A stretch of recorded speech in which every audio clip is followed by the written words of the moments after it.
देखिए दोस्तों, बहुत सारे लोग बोल रहे हैं कि वंशावली आखिर कैसे बनाना है। देखिए, तो वंशावली बनाने के लिए आपको मान लीजिए कोई व्यक्ति था जिसका नाम था राम, ठीक है।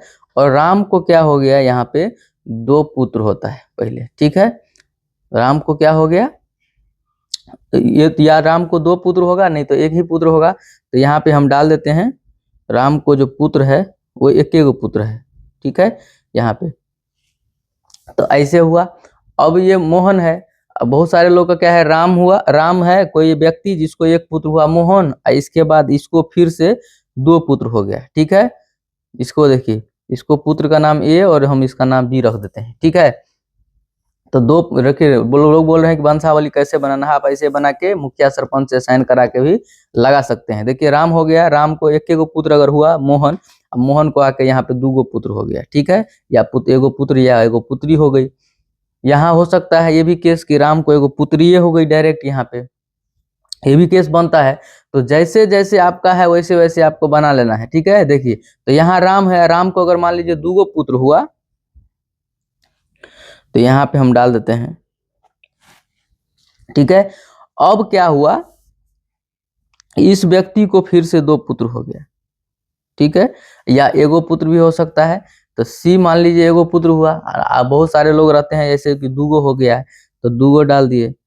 हो सकता है 2 नहीं, यहाँ पे 3 भी हो सकता है, यहाँ पे इसको 4 भी हो सकता है। उसी प्रकार से इसको भी ऐसा हो सकता है।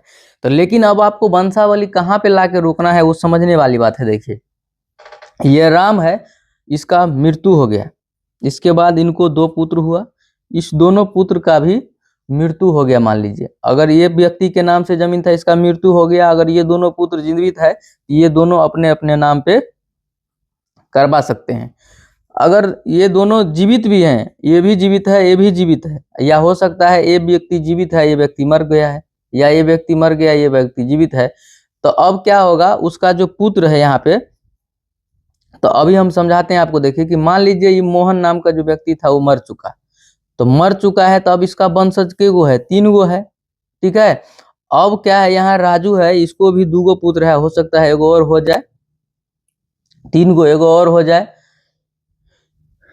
4 पुत्र हो गया।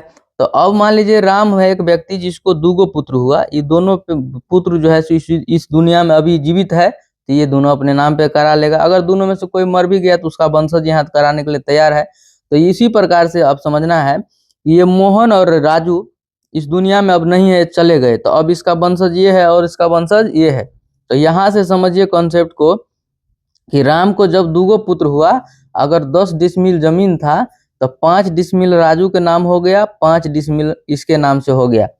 अब ये राजू का जो 4 पुत्र है और ये जो मोहन का 3 पुत्र है, तो इस 5 डिसमिल जमीन को क्या करेगा, अगर मान लीजिए 2 पुत्र है तो ठीक है, अगर मान लीजिए 3 पुत्र है, 3 पुत्र हो गया इसको, तो अब क्या करना है।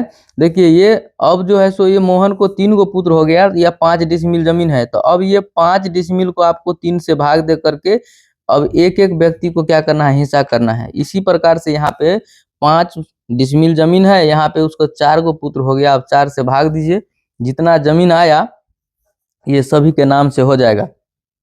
अब देखिए, तो अब मान लीजिए ये आप जमाबंदी जो बना रहे थे, ये राम है, दोनों व्यक्ति गुजर गए, अब इन पुत्रों के नाम से होगा, इनके नाम से होगा, तो यहाँ तक नाम ला के छोड़ देना है। जहाँ पे व्यक्ति जीवित आ गया, जिसके नाम से आप कराना चाहते हैं, वहां तक लिख देना है, उसके बाद छोड़ देना है। इसके बाद जिसके नाम से आप जमाबंदी बनाए हैं उसका नाम, ठीक है, इसके बाद दिनांक, पिता, ये सब यहाँ पे लिख देना है और ये साइन करा लेना है। इसके बाद मुखिया सरपंच भी इस पे साइन कर देगा, तो आपका क्या होगा, ये वैलिड हो जाएगा, कोई गलती किसी प्रकार का दिक्कत नहीं होगा। तो आप वंशावली भी इस प्रकार से हाथ से बना सकते हैं। अगर हाथ से नहीं बना पा रहे हैं आप, तो आप जो है सो देख लीजिए, यहाँ पे हम स्क्रीनशॉट लगा रहे हैं, आप इस प्रकार से कोर्ट से भी आप जाके बनवा सकते हैं। अगर आप कोर्ट से भी जाके बनवाएंगे तो इसी प्रकार से बनाया जाएगा और वहाँ पे कोर्ट का मुहर स्टाम्प लग जाता है। तो इस प्रकार से आप वंशावली बना सकते हैं।